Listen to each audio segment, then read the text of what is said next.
there. We're getting ripped. There's a lot of reasons why people are getting ripped in these updates.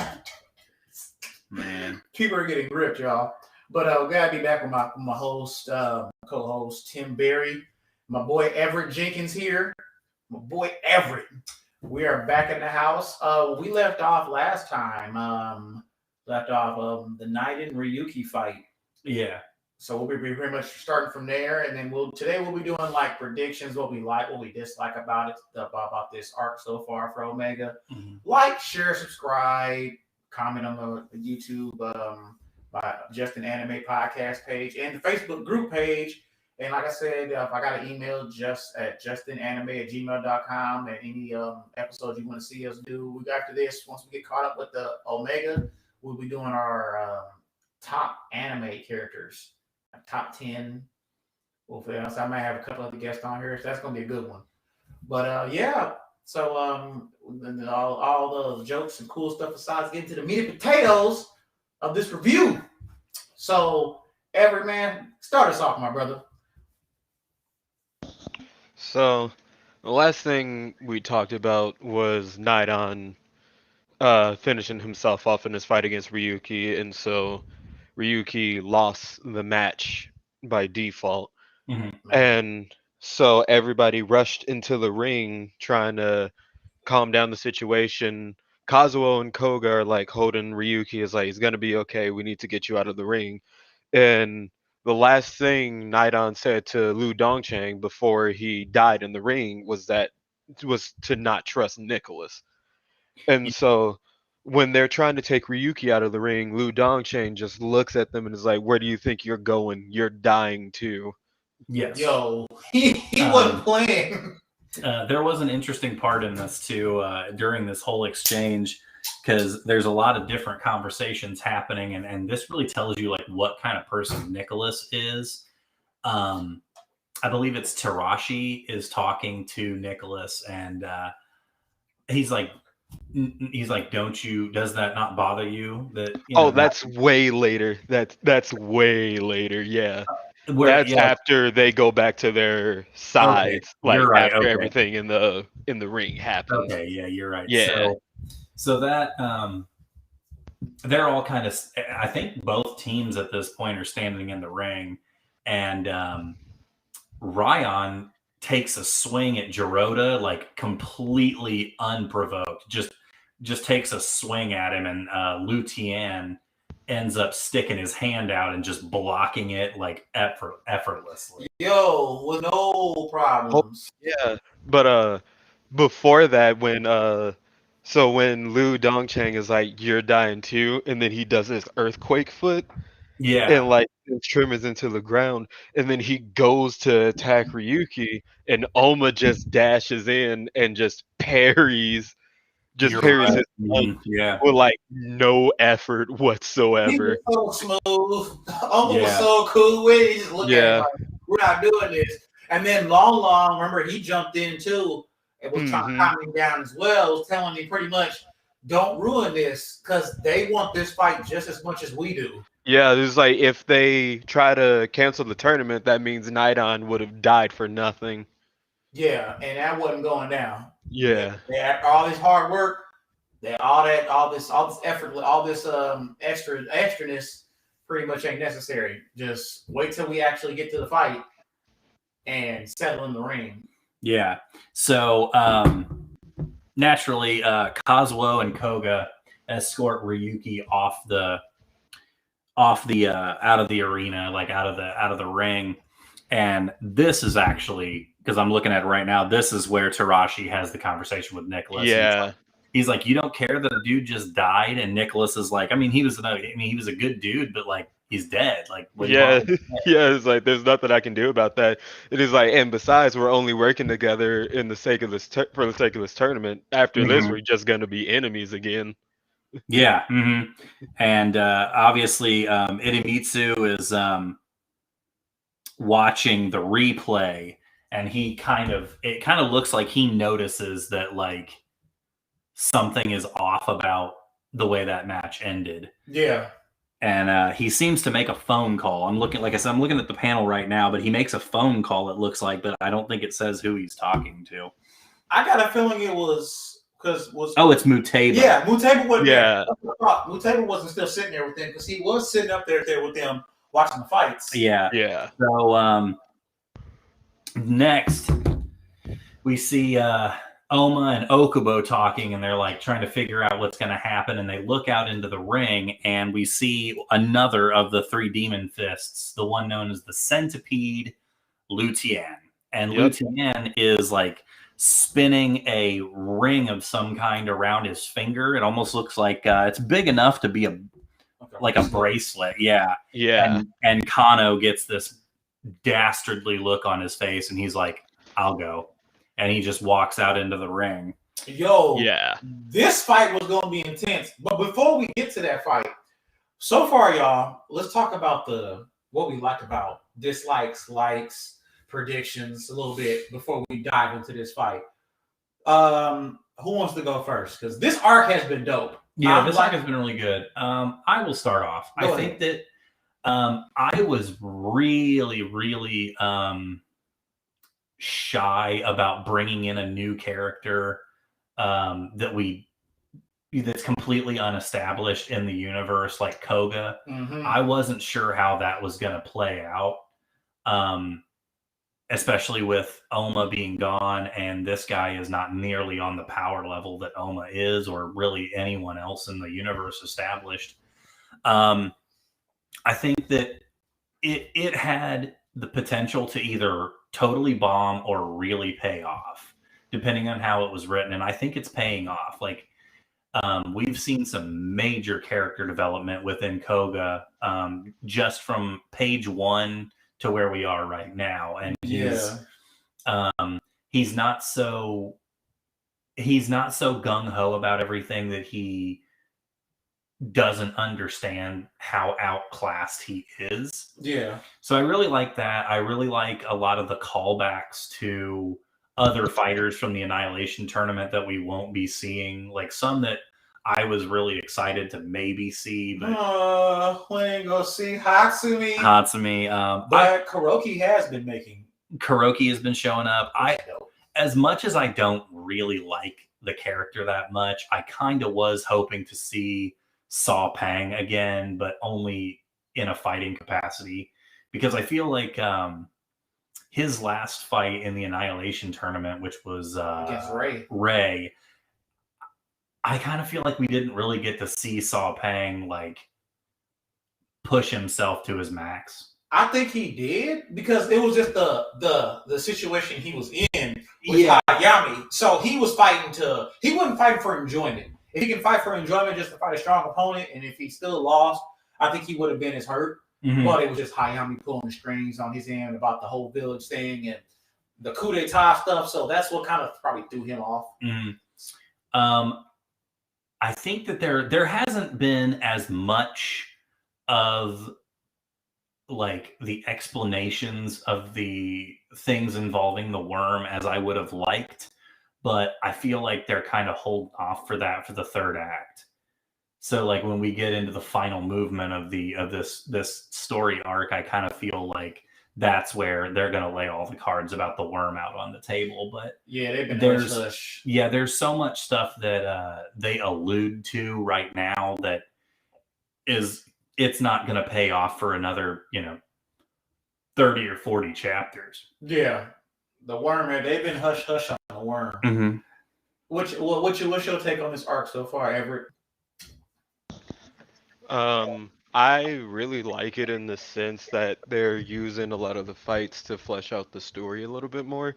Mm-hmm. Yeah. In the sense where it's like we're getting answers as to about the other Nico, what the worm's doing, like more information about the Kure.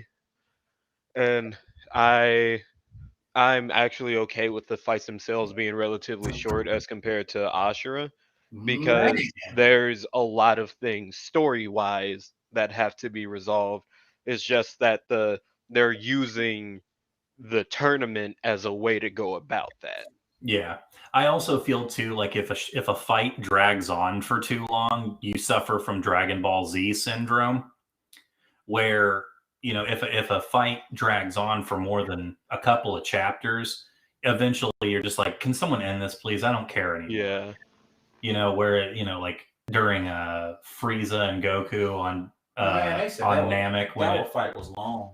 Yeah, because he was fight. powering up to Super Saiyan for literally 4 episodes total. Hell, Super Saiyan 3 powered up a whole episode. That's what I'm saying. Super Saiyan 3 powered up a whole episode. Kengan, some of the Ashura fights were long. Some of them were overly long. Yeah. Especially, and the fights that were overly long, I felt like were fights that didn't need to be that long. Like there were a couple of fights in there that like drug out a little too long. Honestly, the one that they could have ended Kuroki and Rihito even shorter than they did. They had to give him a little screen time. I mean, yeah, even though he wasn't on Kuroki's level, and that's why he's playing with him. But overall, I kind of agree with Everett. I think that they're using the tournament as the launch pad to explain the bigger universe, I think, is a really good idea. Yeah. Because in the heat of a fight, you can kind of take it back a little bit, because that's what they've been doing. Mm-hmm. They did it with Carlos and kind of his backstory a little bit. They took it back. And Falcon. Mm-hmm. And then they've been doing it for every purgatory fighter so far that's hopped into the ring. Mm-hmm. Even if it was trash, you go. Well, let's be honest. Not every character that's going to show up needs a full chapter. They're not important. Yeah, they're not. They're important, but they're not. It doesn't really matter. They're not main characters. They're not main characters. Like we're getting to some of the fighters that are actually. I do actually have a feeling though that some of the stuff that Naidan Monkbot said before he died, I have a feeling Naidan is going to be a linchpin of this whole thing towards the end, just because he was so cryptic about everything he said to Lu Dongcheng before he died. And we don't know much about Nicholas yet, so I can't wait till I tell Everett, man. The only thing we really know about Nicholas is he's just cold as ice, man. He's like a more nonchalant Akuya. Yeah, he's a more social Akuya. Yeah. Anything else, Everett? Who's your favorite fighter so far from Purgatory? My favorite fighter from Purgatory so far, like out of the ones that we've seen fight. Yeah. I'm trying to think.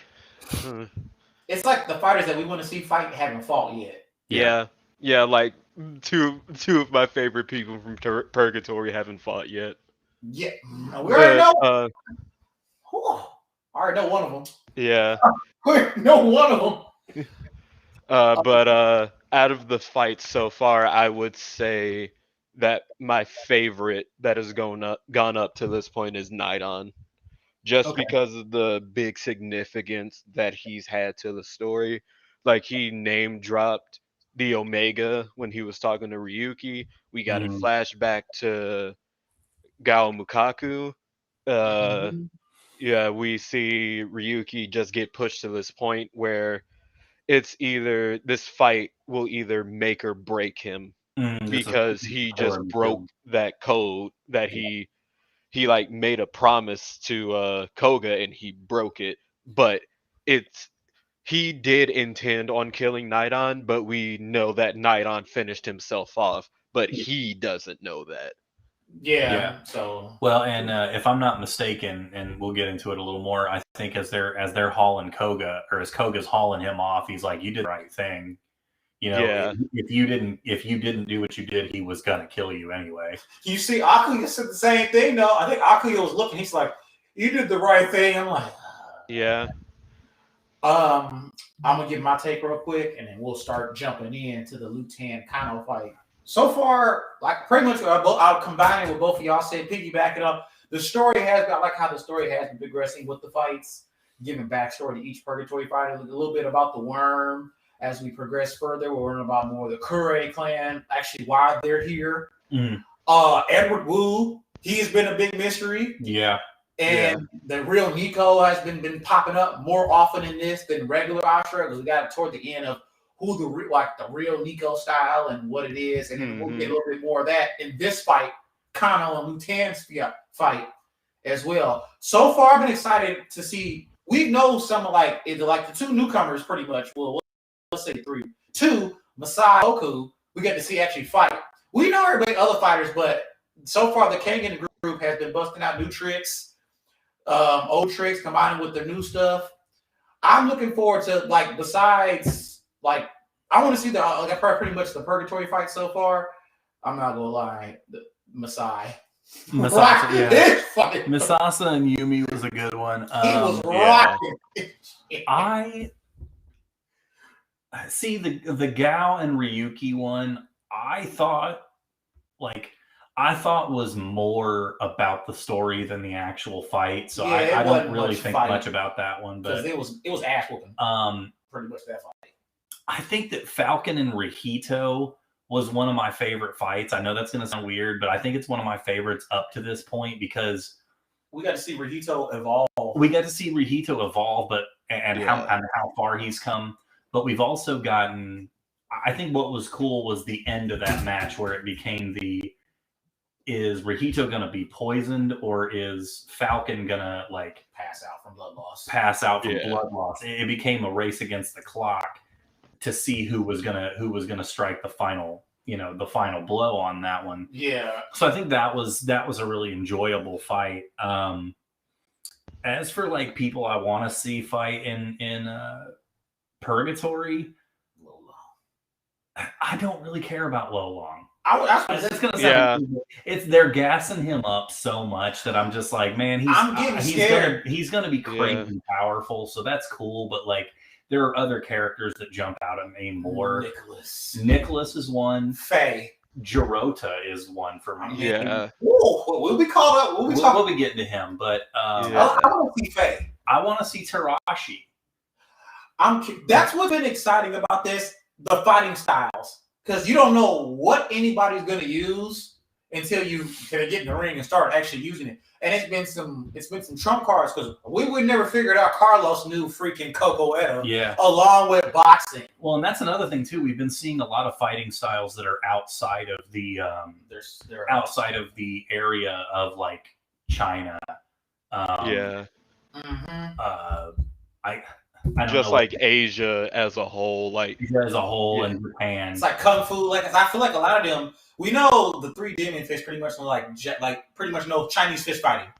That's what it's they know. All 3 of them. Yeah. But we're seeing capoeira from South America. That was Sambo with Nutoku. He is Sambo from Russia. We're seeing Mongolian wrestling, we're seeing a lot of fighting styles that are oftentimes not as represented in countries in fighting games and fighting anime and all that kind of media. Yeah. And I can kind of see where a disconnect would come between fans of Kengan Ashura and fans of Kengan Omega.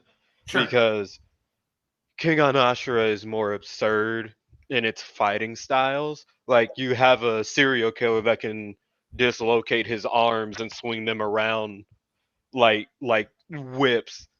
And now you see I was like, I know. Yeah, okay. And with Omega, it seems to be a little bit more rooted in realism because there's actual martial arts. There's more focus on martial arts instead of just physical prowess. Yeah, we're not seeing Ryo Inaba, who has sentient prehensile hair. Yeah. The only person we could say probably who's just strength still is Julius, and we see why though. Julius had freaking real arm. Yeah. The only, I don't even know how grounded in reality it would be that Falcon's fighting style. Particularly with the poison hand, I don't even know if that's a real thing or not. I'm not gonna lie, you may want to go do research for that. I'd have to look. I meant to, and I forgot. But so far for me, it's definitely been it's gonna be the upcoming fighters to see what they're gonna use, and then heck, I want to see Oma. Everybody wants to see Oma. Oh yeah. We saw a little bit him coming back and see what he can do, and like him blocking Lu Don Chin. I'm ready to see Oma fight. What about dislikes? Dislikes? Huh? I can start with that. What'd you say? I said I can start. Like, immediately, my least favorite thing about um about Omega is how they introduce this protagonist, have him go through all of this development, and for it to just amount to nothing. Like, Okay. not even halfway into the series. Yeah, I feel Like, bad for Koga too. I kind of felt that way too, but I honestly, since we're not in the end game yet of the series, I think that Koga's best moments are still up ahead of us. yeah, I think that it's a long game with him. I think that he's gonna mean a lot more than we think he does by the end of the series. He grew yeah. up. I He like, because in that sense, I like, if the tournament, because they're framing the tournament as being the main part of Omega, but there's still a lot that we don't know about the worm. So it would be interesting if there's like a time skip after like the tournament, and then they start addressing things about the worm Yeah. that way. Like, that would be interesting, seeing him get fleshed out, like after going through a bit more training, Okay. because everybody is referring to Koga as just this big ball of potential, and Yeah. he has that really good dynamic vision. So he Yeah, already has like a good advantage. He just can't back it up with anything else yet. Yeah. yeah. But I think another thing that I dislike, and I don't even know if I dislike it, I'm just impatient, but a lot of things that they've been doing in this series, they kind of did in Ashura as well. But it's stuff where they'll mention something in chapter 30, and you don't get the payoff of that until like chapter 70. And so they're playing a lot of they're playing a lot of long shot games with certain elements where they'll mention something and it kind of seems irrelevant in the moment, but then like 30-40 chapters later they mention it again, and it turns out to be much more important, which is honestly is good storytelling. I think it's just because I'm impatient and sometimes I want that payoff immediately. But once I get to the payoff, I'm like, man, I get it. So I dislike that, but I like it at the same time. Does that make sense? Yeah. Okay. You want to see it now. When they mention, I'm like, all right, I'm ready to see this, and this at this time, this chapter. Not like I get you. I'm not gonna lie. I'm gonna be that guy. I don't have any dislikes. There's nothing really. I always get, when I watch an anime, I always try to see the brighter side. I can't say that. There's not too many bad things when I see anime. I mean, there is, of course, but there's nothing really bad about Omega. I've been liking everything so far. I mean, the fights have been solid. Good storytelling. It is Koga. The Koga thing, yeah, I felt bad. But I felt like that was going to happen. When Oma came back, he wasn't going to fight. Not in the condition he was in. He wasn't going to fight in this. As bad as he put a lot of work in, though, because he grew on me. When I first started reading this last year, I said, I don't know, bro. I'm like, Oma's not here. This is going to be weird. But he's grew on me, and he's maturing a lot. And I can tell just like while him watching the fights with the rest of the fighters, he's definitely advancing. Oh, yeah. So I like him though. I am getting a little I guess a little impatient too, because I want to see certain people fight and I want to see them now. And I'm not trying to rush the fights that are happening right now. I'm like, man, this fight need to hurry and get done. I'm interested in all the fights, especially when we get caught up to the two fighters that are in the ring at this moment in chapter. But so far, I'm liking Omega. Okay. I can't wait to see the end results of this and how this is going to turn out. But yeah, of course, how it's going to turn out, we'll save all the predictions for when we get caught up to most recent chapter. Yeah. So you guys want to jump back into Let's what jump is now Kano. apparent chapter 89? Yes. An envoy from hell. Kano versus Liu Tien. So we haven't seen Kano fight since he took off a year, 2 years, right? He left and he's not the Fang no more. We still consider him the Fang. That's what we know him. He's the legacy Fang. He's the legacy Fang. Even though besides the new Fang of Mitsudo, I'm still gonna look at Kano. I'm like, that's the Fang of Mitsudo right here. Yeah. This fight was dope because Liu Tien called out Kano and he gladly accepted the fight. And I like how they squared up and he said, you should have picked me as your opponent. He said, no, you should have. You're going to regret picking me as your opponent. And, they get the trash talking. It's Kano. Everybody knows Kano's going to put in work. It's Kano Agito. When has he not put in work? But I like, too, that we get Kazuo explaining the 3 demon fists. Yes. And each one of them and who they are. Yeah, and he says that, let me look this up because I need context here, but he talks about how the serpent is Lu Dongchang, and he's the most veteran. Yeah. He's been with Purgatory the longest. And whereas with Faye, he beat the previous Demon Fist, or like the Toad, I think it was. Yes, the Toad. He beat him and took his spot. Yep. And then, of course, we got the centipede, Liu Tien, which we don't know much about him. We will find out. We're going to find a lot in this fight. So as the fight starts, Kano takes Formless immediately. Off rip. Yeah, immediately. And I like how go ahead. And so he's in Formless, and he's just dominating Liu Tien.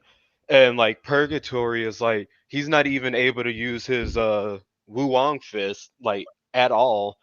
And so it gets to the point where Agito kicks him in the head and downs him, and Kano just stands over him and he's like, you can stop playing a part now. So he's like, use the Formless, use his techniques. And he was already on to him from jump. And he kind of looked, Liu Tien did look up at him like, oh, okay, you caught on. And then he made that face, and then when he makes the face, he puts out his tongue, and guess what we see? We see a worm tattoo on the tongue, and he makes this goofy face. Yeah, I'll put it on stream here. It's he makes that goofy face, and now we get the real Liu Tien. Yes, and he kind of says, he says exactly. He's like, you've got this all wrong. You and I are nothing alike. And he's just like, you're the prototype for Formless, basically, is what he's saying, to paraphrase. Yeah, you're an outdated version of what I am right now. So basically, we found out that he's been in the goo ritual like Kano was, and he survived, as we can see. Mm-hmm. And this is where we get some background on this. And I believe this is where we have Nogi and Matsudo talking. Yeah. And I think they're kind of talking about the Formless style and about Kano. And he kind of talks about, sorry, I'm trying to skim real quick because I forgot exactly he was basically talking about how... Oh, he's talking about the impersonators from the worm. Mm-hmm. Sorry, I just caught that. He's talking about how only the high-ranking members of the worm keep their real identities, which I think we mentioned last week with Night On. I kind of blew the surprise on that one. Sorry. So that's and Liu Tien says it. He's like, all the emotions that I felt with my comrades are genuine. And that's why it's so difficult for people to snuff out like higher ranking worm members, because they're just regular people for the most part. Yeah. And so and Liu Tien is essentially kind of taunting Kano at this point, and he's basically saying, he's like, you survived just like I did. And this is where we get a flashback to the original goo ritual. Well, there was more than one.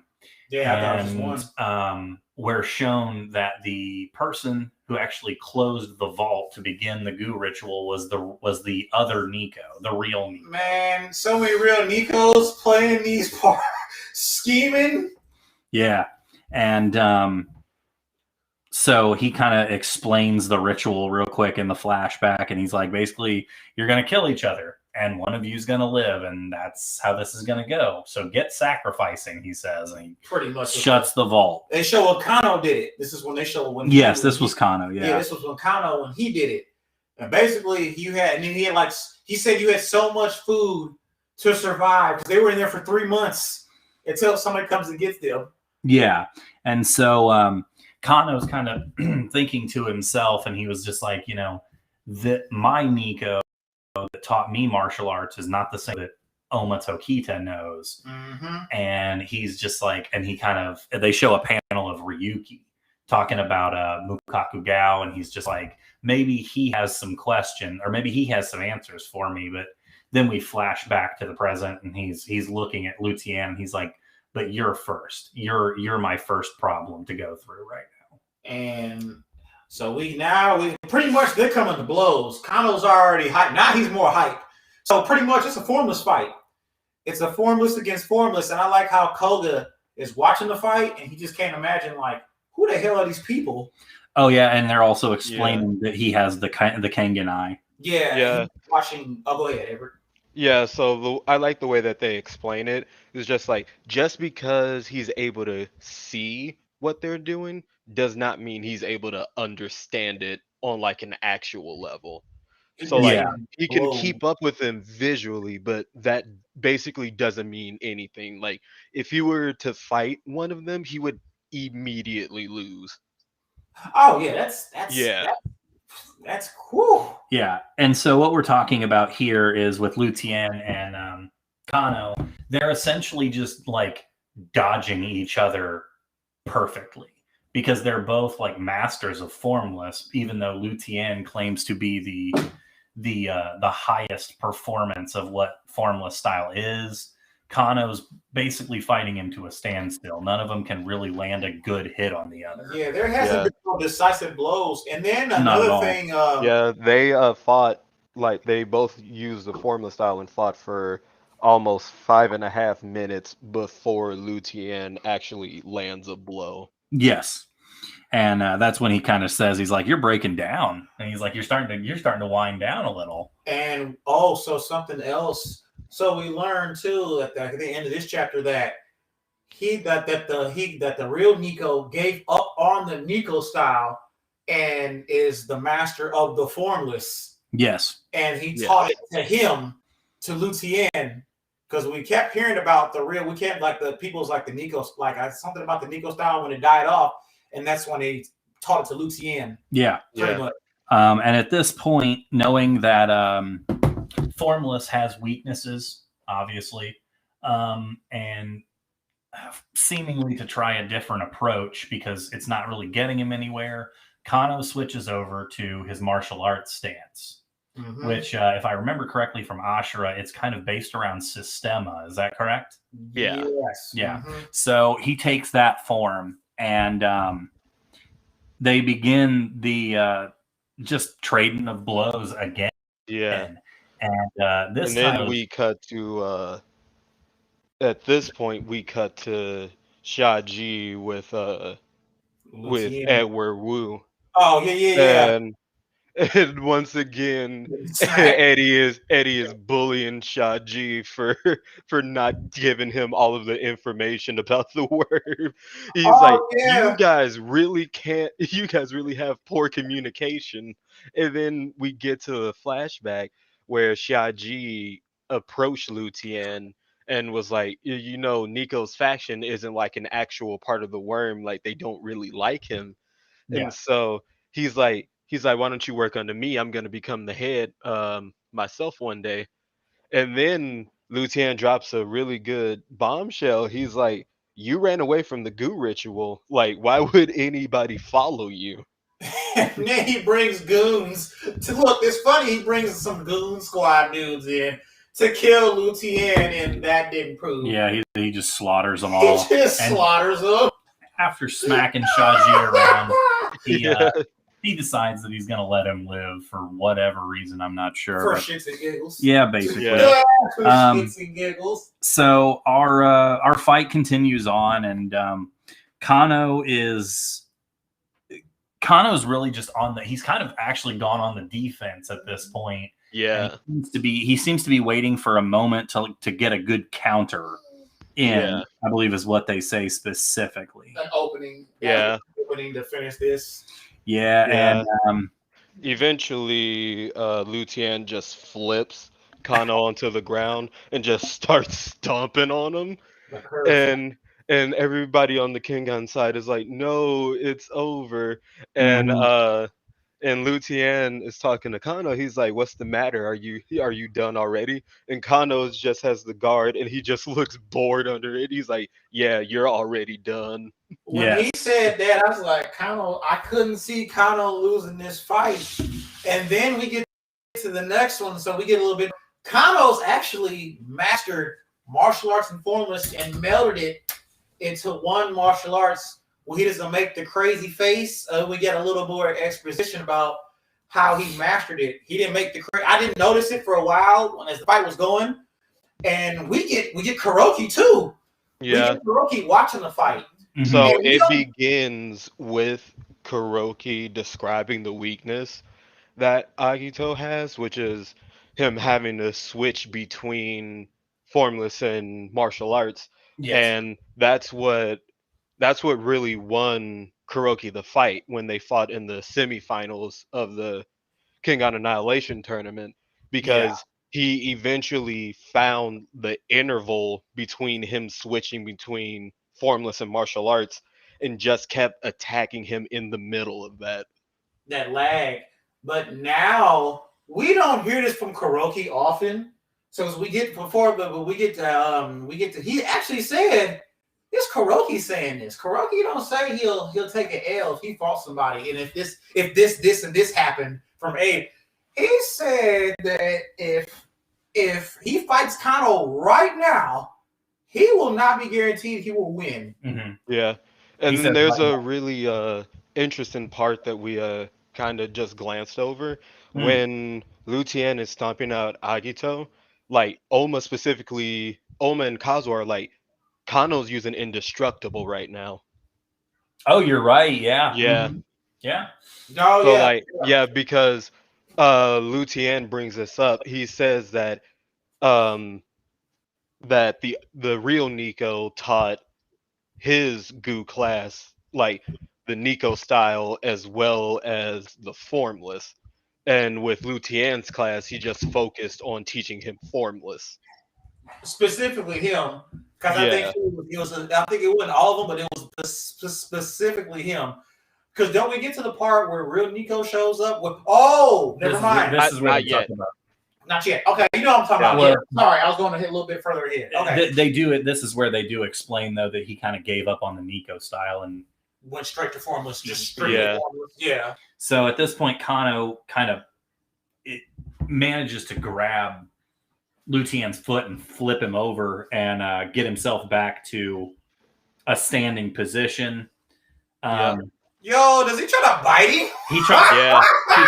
He tries to bite him and Kano basically just throws a knee straight into his groin. What's everybody?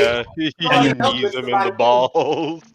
And then slams his head straight into the floor. Man. Yeah. And Takakaze is like, oh, what were you saying, Kuroki? Because Kano has Lutien on the ropes right now. And then he praises Akito and he's like, you've arrived. Yo, you get praise from Kuroki? That's some big shit. We said it. Kano's busted at this point. Yeah. Kano is damn near busted. And, of course, Lutien, being in typical villain fashion, is giving a short speech saying how he's the real heir of Nico Tokita, what we know as the real Nico. The real Nico, yeah. And he's like talking about how he can't be outdone by an imposter, which is how he's referring to Kano. And we get Hayami, or not? That's not Hayami. Hayama from Takayama and Takayama. Yeah, the same character for me. But then they kind of talk of, is this what Kano's been doing all this time? He's like, is this all the years of training that Kano's put in? And this is where Takayama's kind of talking about the fusion between martial arts and formless. But Katsuhara breaks it down. yeah, he breaks it down, which again, you'd have to read it because there's a lot that goes into it. But Yeah. basically, it's the concept that lag between the switch, he basically found a way to eliminate it. Yeah. So like basically to try to sum it up, the lag was him separating the horrors of the goo ritual into a personality. Yeah, And him leaving, him retiring as the Fang of Metsudo, just like he regained a lot of his humanity and dealt with his trauma in his own way. And so now the two personalities are one and the same. So now Yeah. there's no lag in between formless and martial arts. And none of that the animalistic part of the formless. it's more Yeah. controlled. It's more controlled. He's more human. But speaking of animalism, Yo, something happens A in the ring. change has occurred in the ring. Yes, something happens right about now that we're really used to in other characters, but we didn't know that people outside of a certain group can do it. At this point, Lutien on the ropes getting bodied. yeah, Lutien activates what appears to be removal, which is supposed to only be something the Kores can do.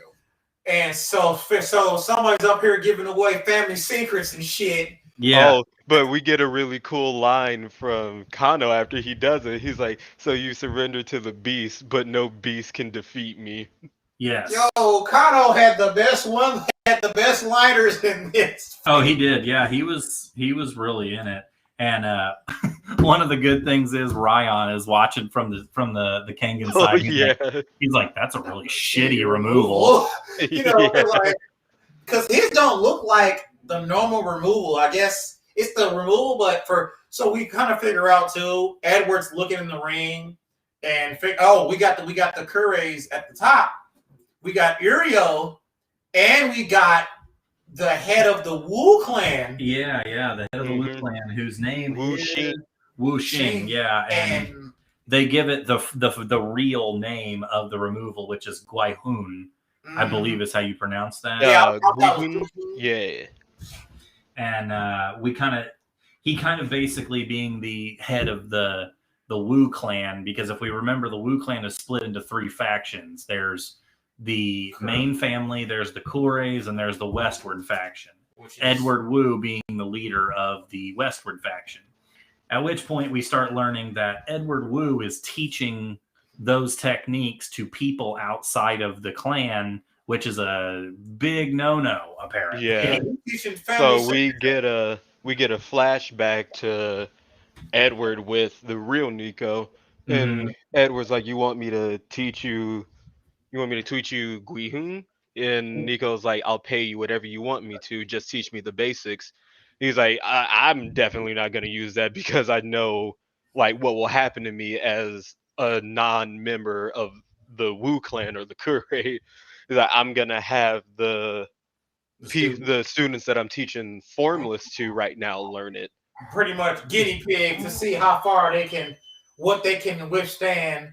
Because we seen what the removal can do. And if you're not part of the Kure clan, it seems like, well, because if it's 100%, we know Ryan can do it. But if you can't do 100, then you're not doing it.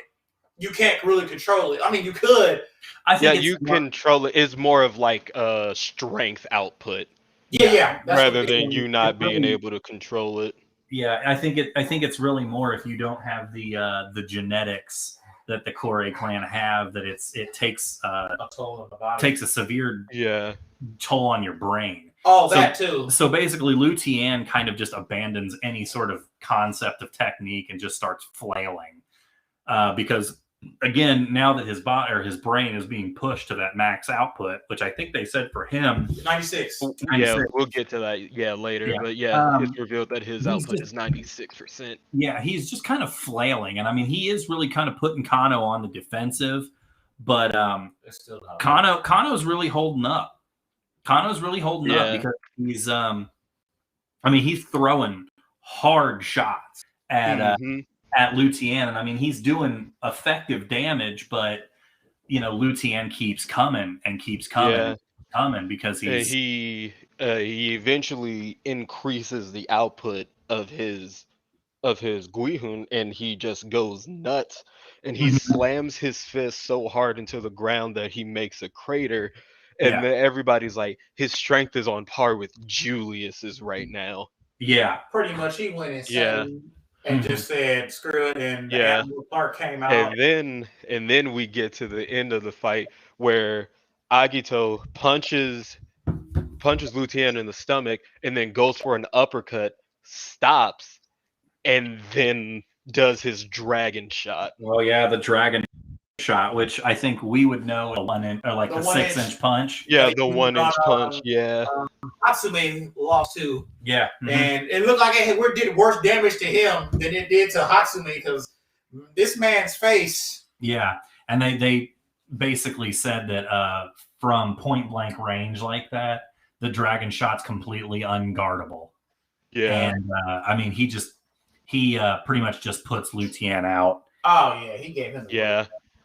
Because for Luthien, I'm pretty sure the reason why it looked like the dragon shot did more damage to him than it would Hatsumi is because Luthien is not a member of the Wu, so his body can't handle Guihun.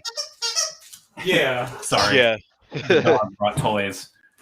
Go Yeah, on. his body Daddy. can't handle Guihun, so he's taking damage from that on top of that extremely powerful dragon shot. Yes.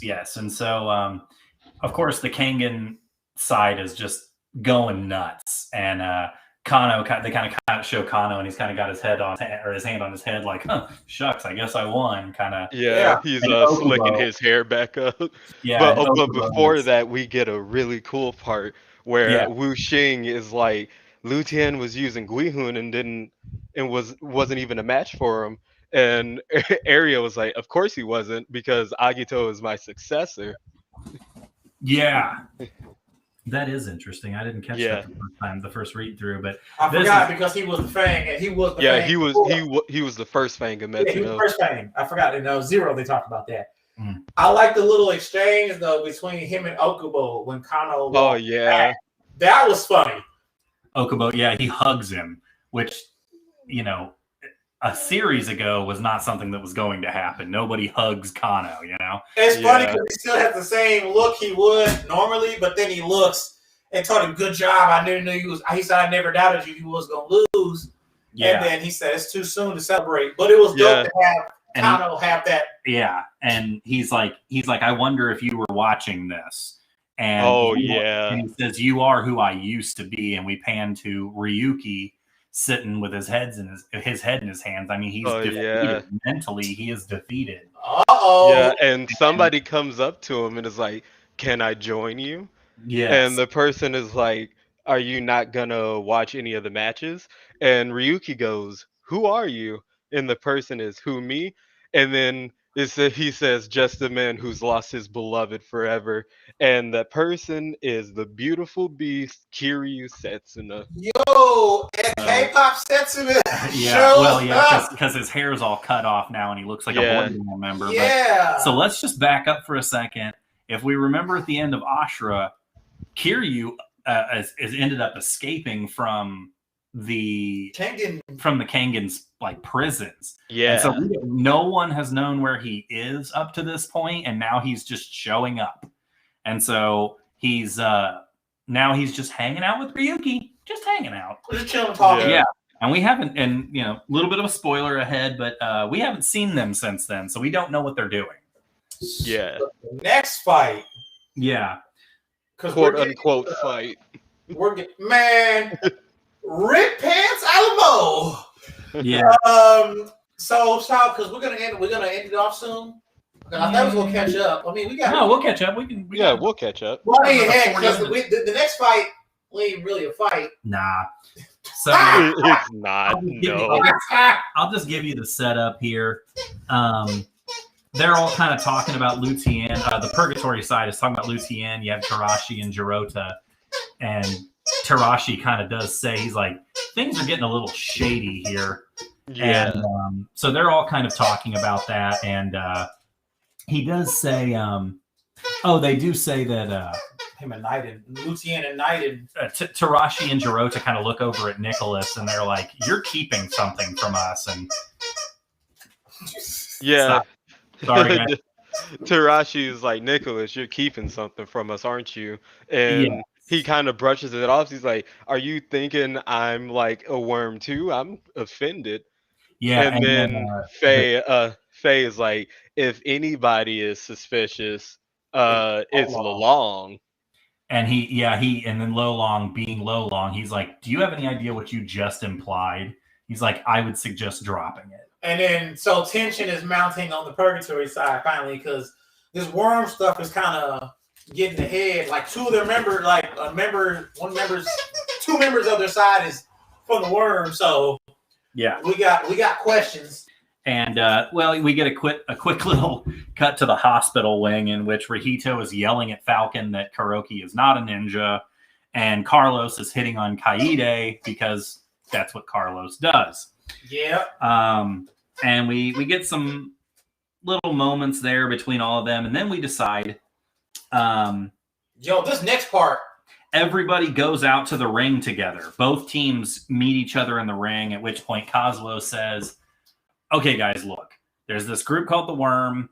They've infiltrated Purgatory. What are we going to do about this? Should we call off the tournament? Blah, blah, blah." Lolong wasn't having that. No, Lolong is like, this conversation is over. And he's like, it doesn't matter who's infiltrated. We're seeing this all the way through. And Kazuo is trying to stop him. He's like, those two might not have only been the two worms on your side. Is like, I can't really let this tournament go on. And then Lolong just turns at him. He's like, you think there's only worms on our side? He's like, there could easily be worms on your side. And everybody immediately looks at Masaki Hayano. The most suspicious. Well, it's because he's the only one that they don't know each other. He's the only one that none of them know. Yeah. But this is a cool little moment, too, because we've talked about how Lolong and everyone on Purgatory thinks that Kazuo is the commander. And we see Kano like drop to one knee out of exhaustion, and everybody bends down to help him. But from Purgatory's viewpoint, it looks like they're all kneeling to Kazuo. Yeah. But then there are two left in the ring that we didn't see. Yo, Kazuo said, who else wants to fight? Ryan Corey is standing in the ring facing off with Alan Wu, presumably the person that he was sent here to deal with. For what? Yep. We're going to find out why. I mean, this fight. Go ahead. So Ryan just stands there and he's like, I made my mind up the second I saw you. I'm killing you today. It was the fact though that we knew this fight was gonna happen. We just didn't know when. This is a big letdown. We ain't gonna talk about. Are you kidding me? This is the best damn part of the series. This is the best part of the series by far. I mean, not the fight itself was the best part. I mean, the thing's gonna happen to the ender. Not the fight. That wasn't no fight. That was just some dude struggling. Yeah. Essentially, we basically get the Ryan saying, "I'm here to kill you," and Alan Wu's only response is, "I'm going to play with you, kiddo, until you drown in a puddle of your own blood." And then right before that, we see Wu Xing is like, Ariel looks at him and he's like, "Do you know who that is?" He's like, "I know who that is all too well." He's like, he's the second most dangerous person in Edward's faction, and he's killed more Wu members than Edward has. Which is messed up because y'all just killing people up for your own clan for whatever reason. Yeah, you're killing your own family. It's up there slaughtering. Hey, kill Bill today. I don't know why. Just go kill that bro.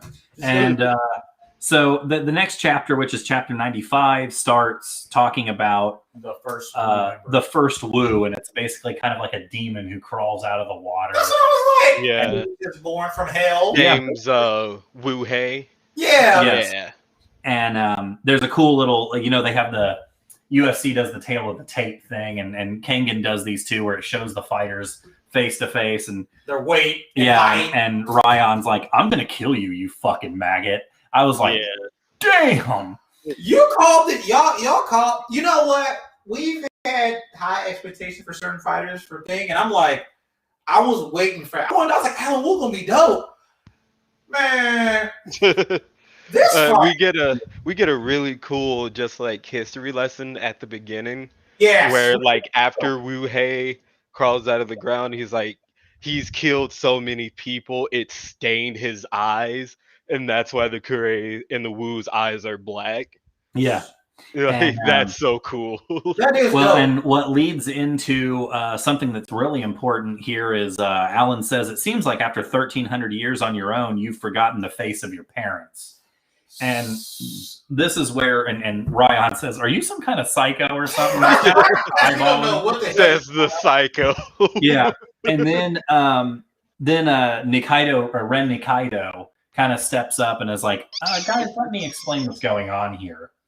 And he basically explains what the secret technique of the Wu clan is, which is Huixing. Huixing, yeah. Which is Chinese for resurrection. Yes, and essentially what it is the master and the connector, which we've heard the word connector. That's before. What I was like.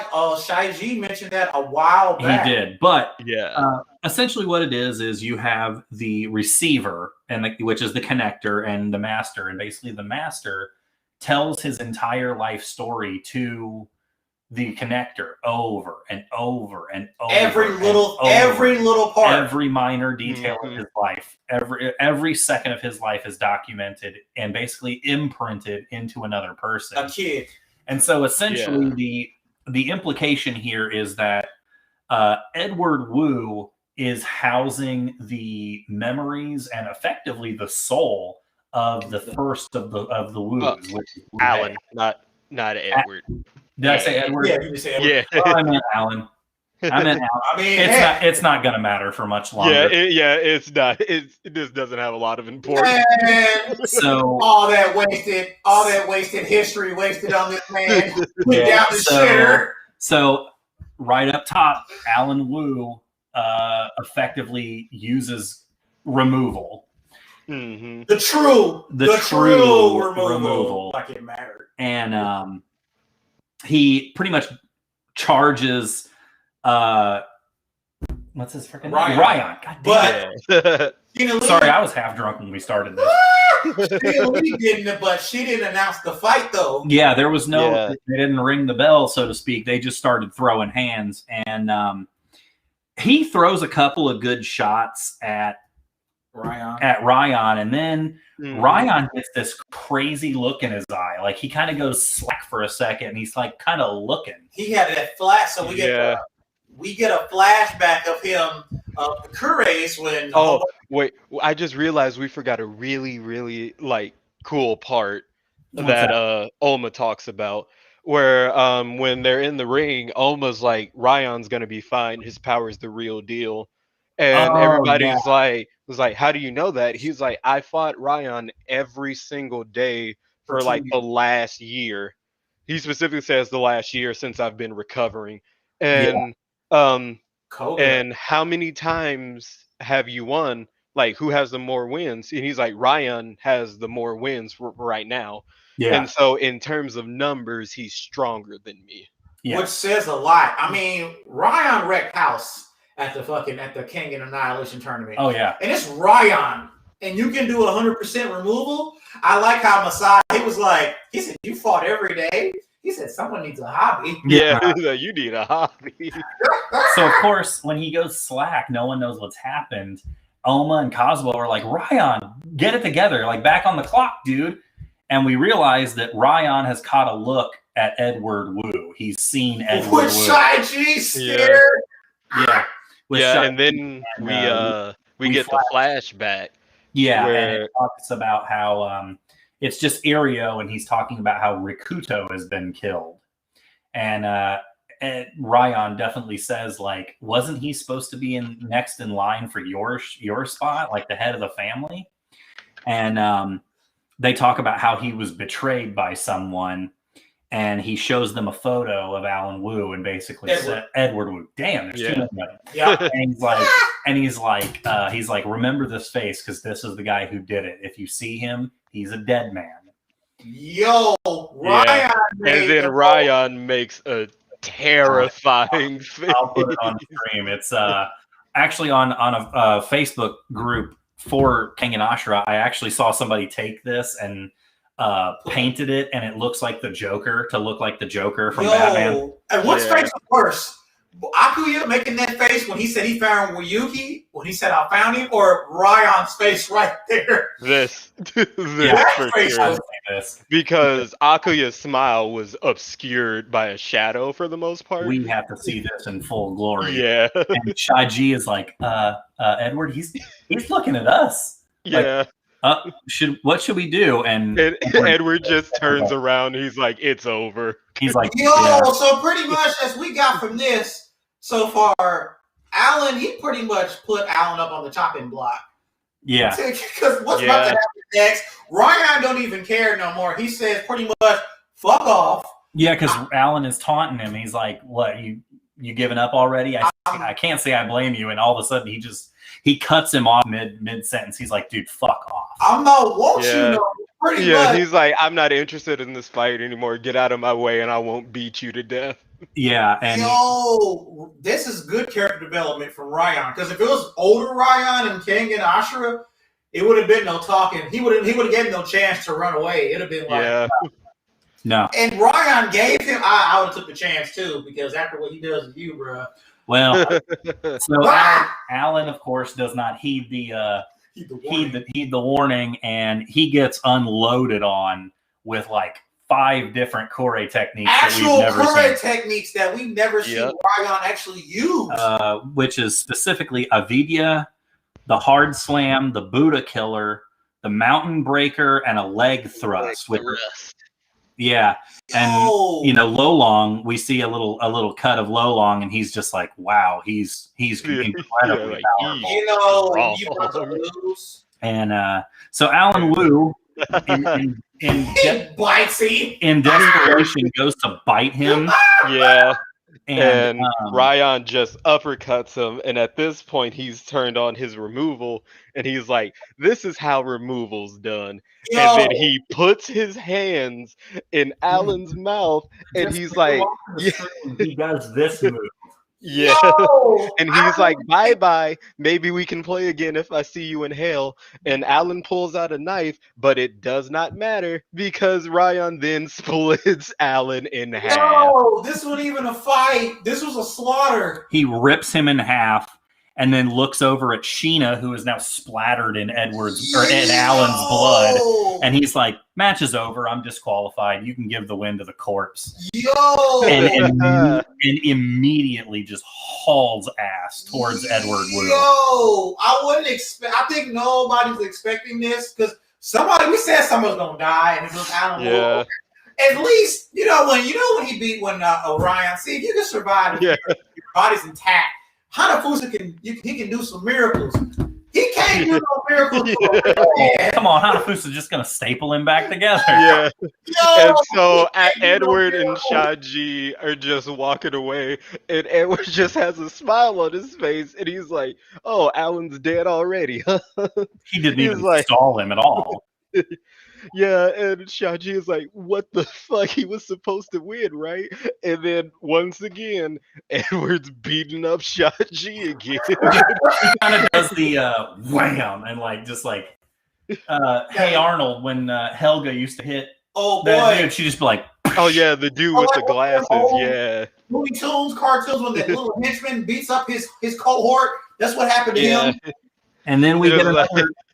And then as he's talking to Shaiji, we get another cryptic phrase from Edward. He's like, that boy just killed my other half. What do you think we ought to do with him? And he looks like, it's about to go down. Yeah.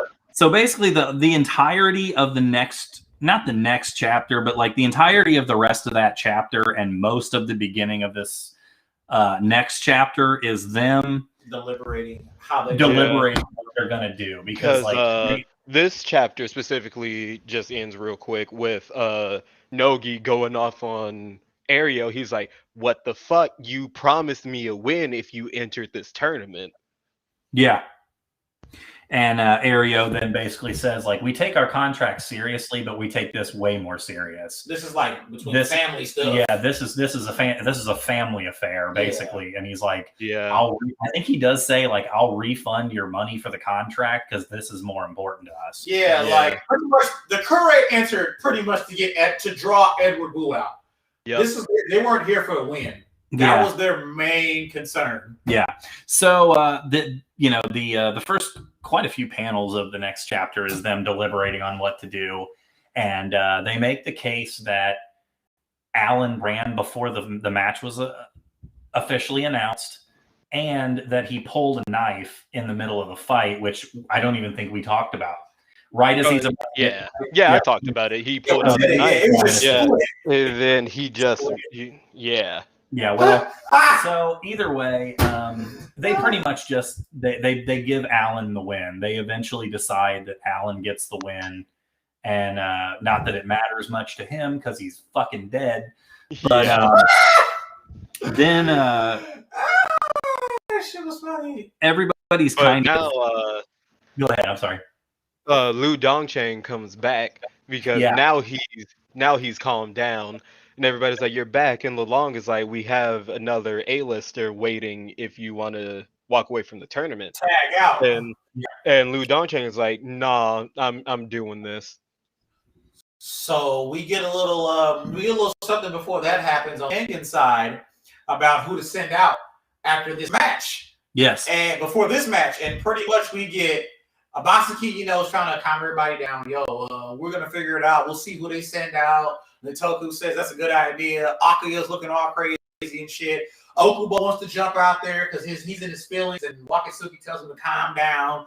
Which he doesn't take well to, and that's when Masaki's like, guys, it's okay. He's like, I'll go. But no, before that, Jirota walks out. Oh, because it is Purgatory's selection now. Selection. Yeah, this next match would have been Kengan's pick, but they're letting Purgatory pick since the match wasn't like officially called. You're right. Yeah. So Arashiyama Jirota takes to the ring, and clearly he is he's wearing the traditional uniform of a judo. Yeah, I believe it's called a judogi. A judogi. I believe is what it's called. And he's wearing that, and we know him as the Gentle King, and we're basically told that there are two kings of Purgatory. There is Lolong, and there is Jirota. So this is serious. So Jirota is established as the second in command.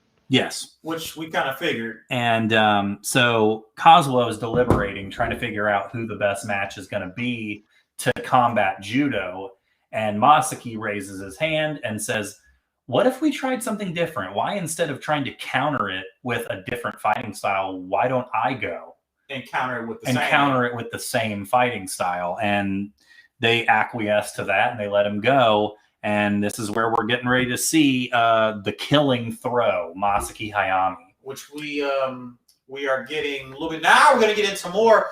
So this fight. Right before we have the end of this chapter, when they go into the ring, and Arashiyama is like, are you related to Meguro Masaki? And Hayami is like, yeah, what about it?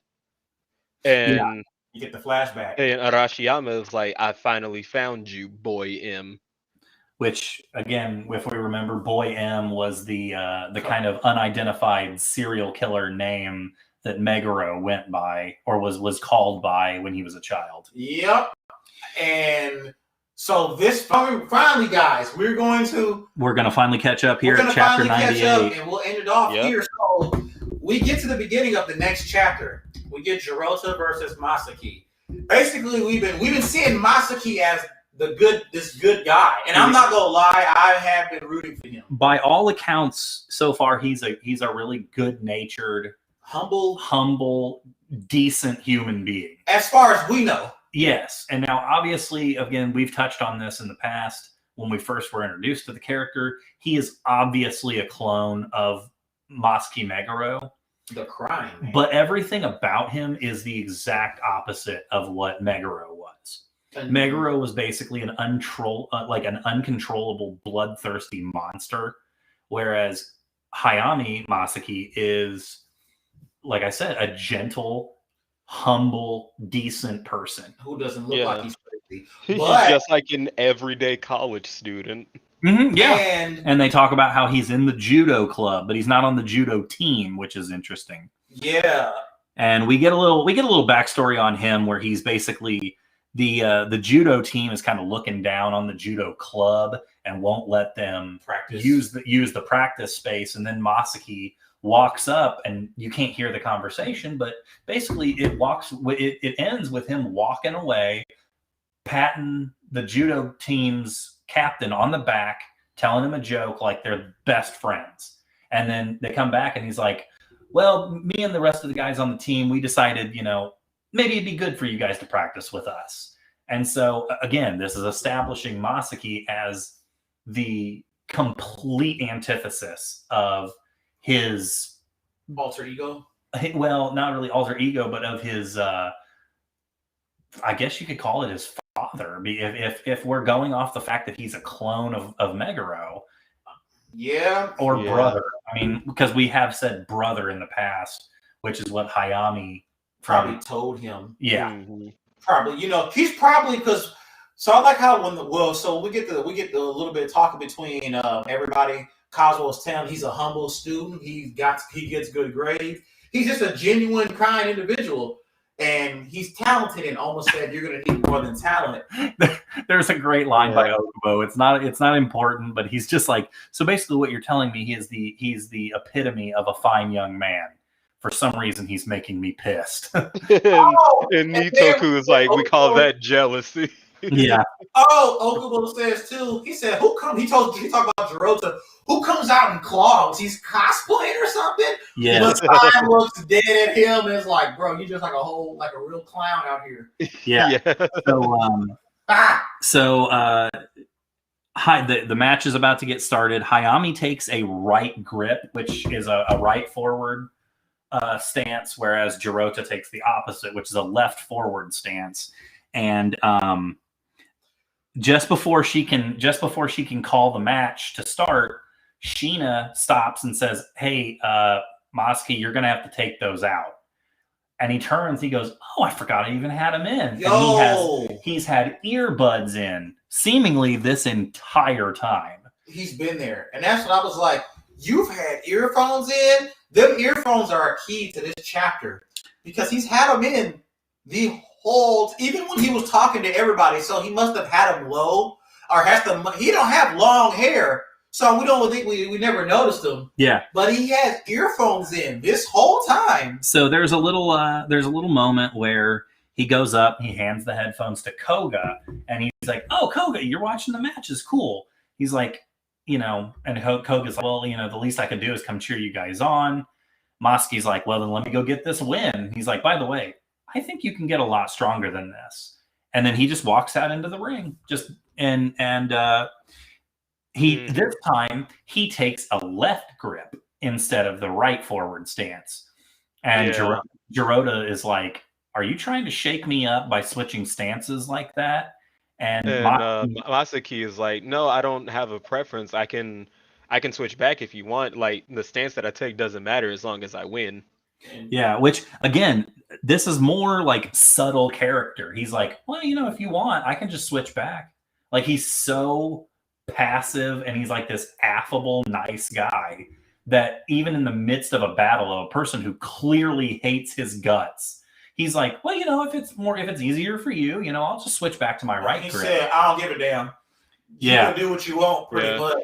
But so Masaki rushes Jirota with the grip. And he rushes him, and then he immediately gets slammed by Jirota gets the air knocked out of him.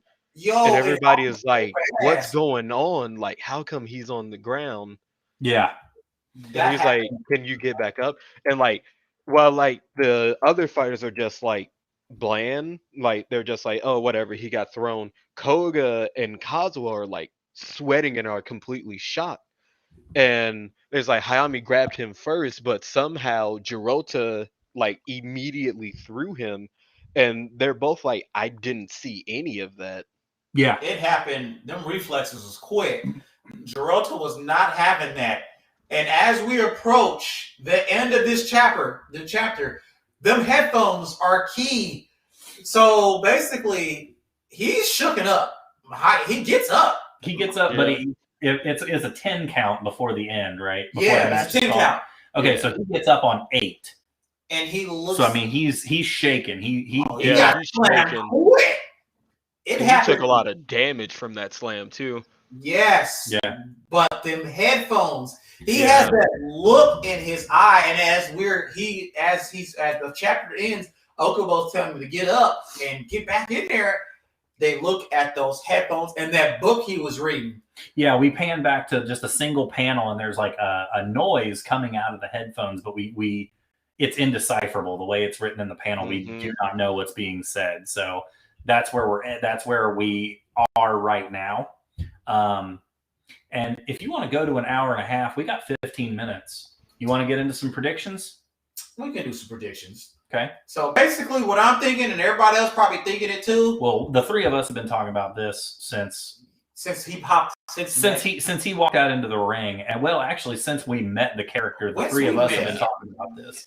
Megaro's popping out next chapter this week, y'all. I think so too. That thing, those headphones are like probably. I don't think if he's definitely a clone, and if he doesn't know his personality, if he's a clone, he would know how his so-called brother was, because we see him. Or he's up until now, he's been conditioned to not bring him out. Yeah, and that's probably what the headphones are. It's like a subliminal message. Mm-hmm, yeah, like a self-help book. Like, keep calm, you gonna be good.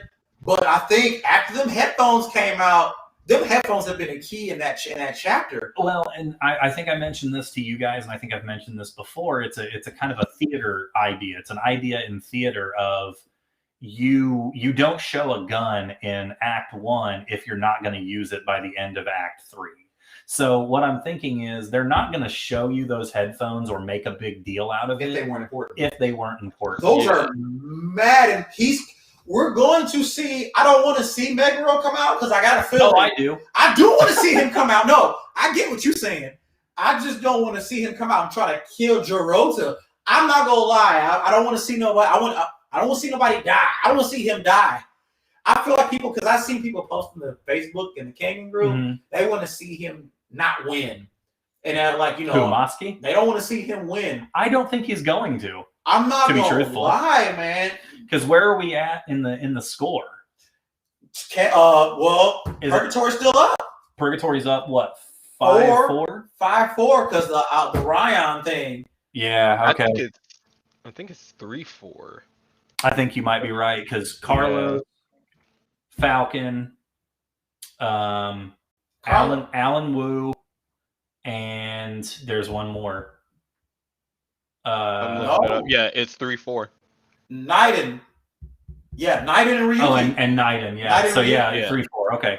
So, Purgatory's up. Yeah. So, the reason I'm thinking that this is going to be like this, and I think and again, we've talked about this too. I think it's going to come down to it's going to be tied, and the final match is going to be Lo Long and Oma Tokita. That's my personal guess. Me too. Because I could see a tiebreaker. Yeah. Everett. Now, what did you say? There was something you said too a while back when we was like Lo Long versus Oma. That makes just the two strongest of both sides. Everybody's afraid of Lo Long. So now we've been getting the jobbers here and there. Well, and I also think it ratchets up the tension if they're tied because the tension is in the fact that whoever loses this, their whole company's gone. Down the shithole. Yeah. Down the shitter. So I think that to have it be a tie and have whoever wins this be the winner, I think ratchets up the tension as much as you possibly can. The strongest against their Purgatory strongest against Kengan's strongest. We know is Oma. My thing is like if the Tiger Vessel is Nicholas, it would make sense that if he doesn't fight Akuya, but he fights Oma instead, and then at that point I could see Wakatsuki fighting Lalong in that case. I'm not Like gonna lie. I could see Nitoku fighting Tarashi. Like That I'm really excited to see Nitoku fight. I can Yeah. see. Now, I'm not gonna lie. I can see walking. I don't know why, because we don't know their fighting styles. I think I was basing on fighting styles. I don't know why. I can see Wakatsuki fighting Tarashi. That would be a dope fight. I don't know why. Actually, I just thought about this.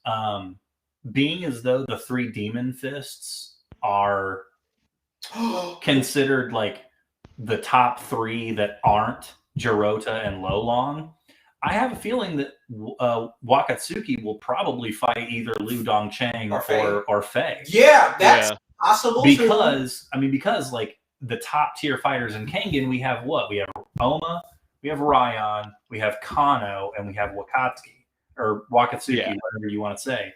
And then you have one more. I mean, to make it an even 5 between them, you would have Jirota, Lolong, and then the 3 demon fists, and then Nicholas. Yeah, Nicholas is an outlier. I'd say like there's clearly a lot more to him that we don't know. So I could easily see him being a top fighter. I've tossed around the idea that that Nicholas might actually be a plant from Nogi. I've tossed that idea around, but I have no evidence to back that up yet. I think it's a lot. I think the only real thing I have that would lend it to that is his personality. It's his open willingness to go to Kengan. Yeah, because the way they fight. Yeah, because Purgatory is more of a sport, and they're restricted. Plus, I find it very unlikely that Nogi, having hung out with Metsudo for so long, I find it highly unlikely that Nogi doesn't have an ace up his sleeve somewhere. He don't have no ace up. After this, even with the Alan Wu thing, you see how he acted with the Alan Wu and Ryan fight. Well, sure. That's understandable. But I don't think he would have been more... If he had an ace up his sleeve, he'd probably been like Metsudo. Metsudo don't be giving a fuck. He'd be having ace up his sleeves. Because it doesn't... I mean, for Metsudo, he's not... He doesn't really have a dog in the fight anymore. He's there. No, I mean like back in the Ashura days. Okay. Like if something would have happened, like the coup d'etat, for instance, he was still in control the whole time. He just let Hayami basically throw a temper tantrum. Well, yeah, and that's the difference between those characters is that Metsudo, having been doing this for so long, he knows every trick in the book. He knows the game, and he knows what it looks like when you know. It's like a real professional chess player. He looks at it, he sees that you moved this move. He thinks 3 moves ahead, and he's like, okay, you've already lost the game because I know where you're going. But you can do what you want. Pretty much. Nogi is not there yet. Nogi still has... He's smart enough to put in an insurance policy for himself, but he's not to the point where Metsudo would be, where it's like, man, this ain't nothing to worry about. We got this. And I'm pretty sure Metsudo knows that because he's Nogi's advisor now. Yeah. Like, he's not just like there to be there. He's still playing a part. He's just not the leader. In charge. Now, another prediction that I have that we haven't really seen anything else of these characters yet. Honestly, I think that Kiryu is going to try to take Ryuki and turn him into... And Oma. He's going to try to turn him into the version of Oma that he wants Oma to be. And he's so young. And there's very possibly, now that I'm thinking about it, because of the fact that there's another character who wants Ryuki as a protege. Wants Ryuki. Akuya. I mean, it could come down to Akuya and Setsuna fighting over who gets to mold Ryuki into a different type of monster. I feel like... And then we know Koga isn't going to let that happen. So if it comes down to the point where that happens, I could see Oma and Koga like doing something about it. And that way they're working together because like he's already resolved the issue that he had with Oma, where like he couldn't stand him and he thought that he was just calling him weak. And Oma thanked him and was like, thank you for saving my buddy, and you've gotten a lot stronger. Mm-hmm. And so, like, I could see them genuinely working together like that. Well, and that's another thing too. It would seem to me to be a complete waste if they were to bring Koga in and not use him in some fashion. Lu Danshin too is a problem still. Remember, he's declared he's want to kill Ryuki because he's killed Naiden. So I don't think he's out of the wood. Ryuki's been the main talk of this. He's been a highlight in the last few chapters, and he's been the main topic. Like he's in everybody. He's in a few people's sights, good or bad. Yeah, well, it's because that the worm knows him. Mm-hmm. So they're gunning for him. Obviously, Akuya and Setsu's gunning for him, and Lu Danshin's gunning for him. Not for those reasons. Yeah. But I can see something because we haven't seen them since the Lutien fight. And I also think, too, that a lot of that has to do with the fact that, and I'm choosing my words very carefully here, Ryuki is essentially an empty vessel. Because then Naiden make he said, you're the Omega. Mm-hmm. And he said... And he specifically said the last child. Yeah. Mm-hmm. So, I mean, it kind of seems to me that, in my opinion, I think that from that angle, it's all going to be who is going to be the person to influence Ryuki the most. I feel like Koga. I think it will be Koga. Definitely Koga. It's going to be definitely Koga still, unless they want to go full left field and set up Ryuki as a villain for the next series, and then he goes with Kiryu or some version thereof. Who do you think the Tiger Vessel is going to be? Because it could be a toss up. They're pointing towards Nicholas. The way this going, I don't see that. But it'd be obvious. I think it's Nicholas or Faye. I don't think it's Tarashi. It would be really boring if it was Tarashi. Like, because it's cool that he wears the mask, but like if he just takes it off and is like, "Oh, I'm the Tiger's vessel," I'm like, okay, like it would be cool if he was just like a clone or something, not necessarily a Tiger's vessel. You said that too. Yeah, like I remember you did say that. It would be. I'm just saying it would be really boring if Tarashi was the Tiger's vessel. Judging by how Tarashi is dressed and how Tarashi is, like his hair, he's the real Nico. He's another. Did they have more? What if he's a cloned Kano? Yeah, like I could see that. Yeah. Damn, that would be interesting. He's a clone of Kano. He survived They haven't made another version of him. Sorry, I'm looking up of what the name Tarashi means in Japanese. Buddhist temple? Meaning Buddhist temple or expert, teacher, master, model, exemplar. Yo, what if he was connected to Kuroki somehow? What if Kuroki trained with somebody at that temple? What if he did the same training? They could all be. I mean, that's another thing that's really interesting about this is how many of the characters are just connected in these ways that we wouldn't have thought of off the top of our heads. But like, okay, so the fact that Jirota is practicing judo, it would make sense that he would have some sort of animosity. Just not even animosity, but some sort of connection to Meguro. Yeah. Mm-hmm. So that would be a possibility. Like Nicholas, I don't know why. I want to say, I know he's not weak, and I know he's not weak. It's like the Tiger Vessel must be strong for him to be this. He's going to be coming late into the game. We know he's been around. We know he's there amongst the fighters. Yes, but I was like, what if he? I know he's strong, but he's Tiger's Vessel strong, and I don't feel like he cares. I guess we'll see. Like, I feel like he's just there, and he's there for the ride. Yeah, it doesn't seem to mean a great deal to him like it does to everybody else. Like, he's like, I don't give a fuck who I'm fighting. Yeah. Like, I think, he's got the same attitude as Okubo does in that respect. He's just like, when do I fight? When can I go? Speaking of, I told Tim this. Now, Everett, I don't know why. After the fight with him and Kano, I feel like, I know Okubo's not weak, but it gave me the impression, like, damn, this nigga's weak. But you got the first match of the Ashura tournament. You had to go against Kano. Nobody didn't want to fight Kano. I mean, they did. If you got him, You just got Kano. And at that time, they were really hyping Kano up as being the king of the Kengan matches. That's a tongue twister. And yeah, hey, he's proved it.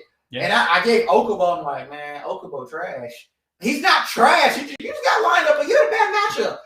We haven't seen the rest of the Kengan fighters and what they can do. I feel like Wakatsuki's got something up his sleeve for whoever he fights. He's improved Blast Core, or he's got a new version of it, or a whole new technique in general. We saw a little bit of the Toku fight, and we didn't get to see him fight fully. No, Toku's gonna go. He's gonna go crazy, fighting whoever. We're seeing Masaki getting ready to do whatever he's gonna do next chapter for this week. Oma, man, it's Oma. Oma trained with the Kurays. You was fighting Ryan for like God knows how long. Yeah, if we were gonna put like a tier system, Oma was at the top of the tier with Kuroki and Kano by the end of Ashura. I think that he's the strongest. Wakatsuki's definitely there. I mean, he took the L, but he damn near, if the circumstances and the fighters weren't there who was there, I'm not going. Wakatsuki damn near would have took that shit. You beat Julius. Yeah. You didn't think he was going to beat Julius, and he barely won that shit. Yeah. I want to say Okubo learned something. I think it would be a waste of time to bring in all these characters and not have them bring anything new to the table. Okubo's learned. I was like, man. Because think about it. Every fighter up to this point on Kengan's side has something they didn't have in the before. I mean, Rahito learned from Kuroki and had a switch around. Julius had the rock drill arms. I mean, we don't know Masai. It was the Fang. We already know that wasn't a fight. That he bopped. Okay, so let me rephrase. The characters we already knew. Yeah. The characters we'd already seen fight all are bringing something new to the table that they did not display in Ashura. I mean, besides Masai, because he's the Fang and we didn't see. He's the Fang. So he's just as strong as Kano. I mean, he even got praised by Lolong. I forgot. He got praised by Lolong saying if I were to fight him right now, it'd be a hard time beating him. Yeah, Lolong, they're really gassing him up a lot too. Man, I was thinking at work and I said, yo, what if we get to the fight and he's just a big jobber? Dude, I'm gonna be so mad. But he's not. I know. I'm actually gonna be mad about that one. I'm just thinking. I'm like, they're hyping up Lolong. You know what, Everett? You remember King from the season 2 of One Punch Man? Yeah. Why they gave me vibes of Lolong? Like, it was like King's the strongest hero. Because they look a lot alike because they both have the slick back hair and everything. Yeah. But I'm like, nah, he ain't gonna be no Alan Wu. Alan Wu just gave me that impression. I'm like, it's gonna be a long fight between him and Ryan, and you got ripped in the cheese. Bro, I remember I was at work. And Everett's the first one to read it. And he's just like, he goes, holy shit, in big letters. And I'm like, yeah. Everett's usually pretty subdued. This is serious. So I went to the bathroom, got on my phone real quick and flipped through, and I'm like, holy fuck, dude. Yeah. I'm freaking out. And then you read it, and I'm like, I'm at work. Because when I saw the fight with them fighting, I said, oh shit. When they got announced, I was like, oh shit. Okay, cool. They're going to fight. Man, I hope my employers aren't watching that. Oh, they ain't watching this either. So when I got to that, I said, holy shit. This man got ripped in half. And literally, you got ripped in half, bro. Come on. When I saw that, I was walking around my apartment just going whoa, over and over again. Yeah. Jesus. I had to go back and read it a couple times. I'm like, did this really just happen? Yeah. You got hype. They didn't hype up Alan Wu, but Wu Xing kind of was like, oh, he's like the most dangerous guy in the Wu faction, the Ed's clan. Yeah. Okay, cool. You got ripped in half by Ryan. Yeah. You got your whole shit. Did you pull out a knife at the last second? That was just going to make a hell of a difference with Ryan. It could have. I mean, I guess. Yeah. If I don't know. More. Man, Ryan, that would.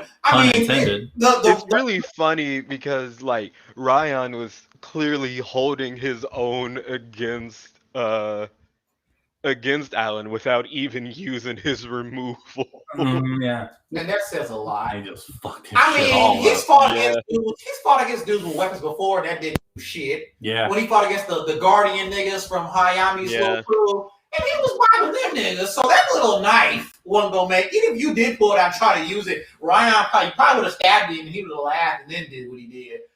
He would have. He probably like, hey man, if you're gonna use that knife, go ahead and use it.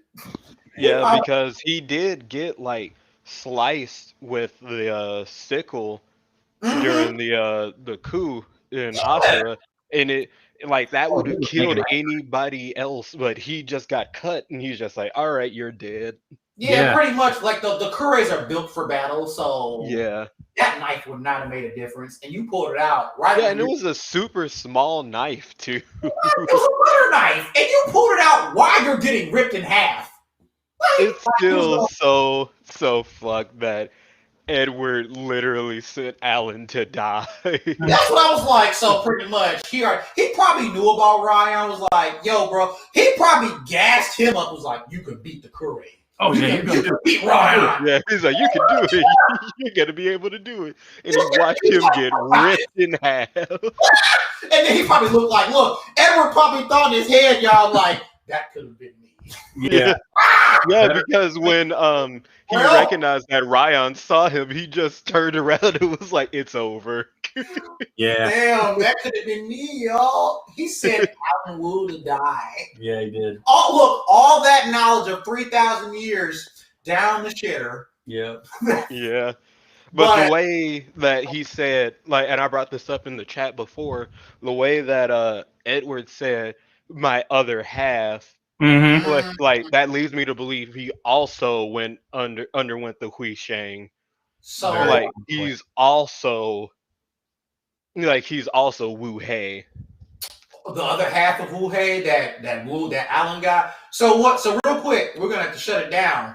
Real quick, what y'all think gonna happen when Ryan catches up to Edward? Do you think he's gonna stand a chance? How strong do y'all think Edward Wu really is?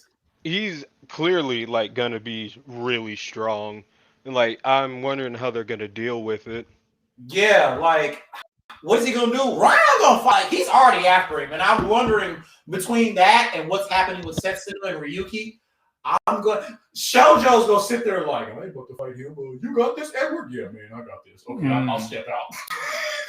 Because he's already scared. Oh, yeah, he's terrified. He was like, oh, shit. Yo, Edward, we gotta go. All right, bro. You ain't got nothing to trip about. I got this. So I'm calling Megaro's coming out next chapter this week. We might see Edward. We might see the little bit of Ryan and Edward action, maybe. Don't know. But Megaro's coming out. Mm-hmm. Anything else y'all want to cover? Because we finally caught up, y'all. I'm just gonna say we finally caught up. We finally caught up from beginning to what it is now. Yeah. How long it's been? Yeah. We caught up. We did it in 6 weeks. Mm-hmm. 6 parts. I mean, this is 6 parts, so let's just call it 6 weeks. We got to see from beginning to Omega to string cheese to.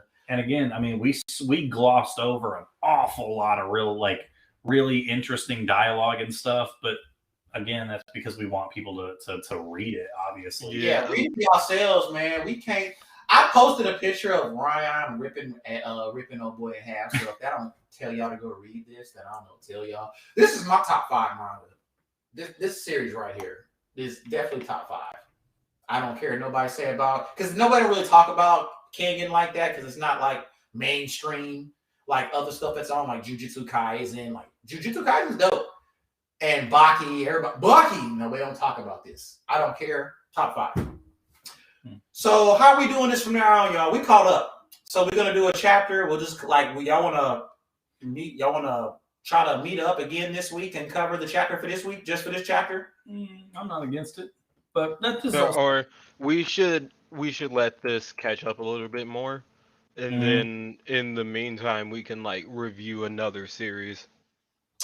Oh, we can do our 10 our anime top anime characters. I was gonna do a specific category. Let's do. Y'all want to do martial artists? Since we're doing Kengan, but you can pick any martial artist, any other anime you've watched that's got people throwing hands. You got Kenichi. You can do manga too. We got Kenichi the Maya's Disciple. Of course, we got Baki. We got this. There's some other stuff that I think I need to read to check out. But mostly I'm doing probably Baki, Kenichi, and Kengan. Okay. So we can do like... I'll have to do a little bit of research myself, but yeah, I'm good with that. Top martial artists. Yep. Okay. We can pick 2. Okay. Because there's so many options. 2. Yeah. Pick why they're good, feats, whatever dope crap they did, and we can do that for the next episode. Okay. Sounds good. So top martial artists, y'all. That will be the next episode. We're caught up with Omega. This was a long one, but we caught up, y'all. It's been good content so far. Next episode will be top martial artists we choose. And I'm going to actually get 2 more guests, probably 2 or 1 more to join in the fray. And it's going to be a good one. Okay. So sounds good. That will be next episode for next Sunday. Yeah, we'll do it. We'll same time again. So cool. Hey man, I appreciate y'all too, man. Y'all have been awesome. Y'all, it's been a ride. It's been a wild ride. Yeah. And we'll be taking a hiatus, and then we'll do it. If you want to do another series, if y'all want to do it, man, I wish we could do a One Piece one. Whew, man, I ain't got that kind of time, bro. Man, I ain't got that kind of time. Well, I know you ain't gonna do no One Piece one because I would love. Not yet, anyway. Man, One Piece. Whew. Might need to take a vacation here. Hey, Jujutsu Kaisen. We could probably do that one, yeah. Jujutsu Kaisen. It's short. Zero. Yeah. We talked about Fate Zero. I'd like to do Fate Zero. I'd go back through that one again. Hey, man, I'll go back through Fate Zero. Because Kiritsugu is one of my favorite Kiritsugu is a real MVP. He's one of my favorite anime characters. Kiritsugu was cool. When I watched Zero, and I said, oh, Fate Zero was live. Mm-hmm. But, well, next up, like I said, y'all, next episode, we'll definitely be doing the our top martial artists. We got 2, and I will be picking 2 more guests out. I can add 2 more people onto the restream. It's gonna be a good one. So that's gonna be a long one. So next Sunday, y'all, 2 p.m. Thanks y'all for watching. Whoever joined in, like, share, subscribe to the podcast. We're damn near going 2 hours. It's gonna be a long one. I doubt y'all gonna watch this whole thing. Whoever's been watching, thank you. Yeah, thank you. I've been seeing that one. Somebody else joined in earlier, but thank you. We're about 11 minutes over what I was planning on. Yeah. So actually, we're making pretty good time. Yeah. So yeah, good. We did a good prediction, and we caught up, and we'll be doing Kengan more, and we're branching out to some other stuff. So I'll be picking 2 more people. So whoever I reach out to, jump in here next week, and we will set that up. Hey man, like, share, subscribe, comment to the YouTube Justin Anime Podcast channel. The sports welcome, and definitely to the Facebook group. And like I said, I need to put up here the Justin Anime at gmail.com. If you got any ideas or stuff you want us to review, watch, stuff you want me to do. Once I get my computer, my own stuff, I'll be doing my videos again on my own. And yeah, anything y'all see, let us know. But hey, peace and chicken grease. Thanks for the support, y'all. And we will catch y'all next week. Remember, 2 p.m. I will be starting 2 p.m. Sorry, it's late day. 2 p.m. Top martial artists next Saturday. So tune into that. And don't say Goku or I'll kill you. Man, I'm putting I won't really kill you, but I'll definitely debate you on it. If that was that, I'm putting Vegeta. That's my name. But hey, man, I love y'all, man, and I appreciate the support. And we'll catch y'all next Sunday.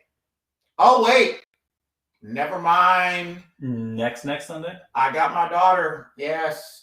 So next Sunday, or I might try to do it if I get off during the week. I will do it during the week. We can do it during the week. Cool. At 7:30. I know everybody be working, and 7:30. I know Everett sits. We get off at 6, so 6 to 7:30 will be a good time. Cool. So next Sunday, y'all. Sorry about that. So just I will keep on the lookout for. I'll tell y'all. I'll keep on the lookout for our next episode. Hey y'all have a good one, and peace out.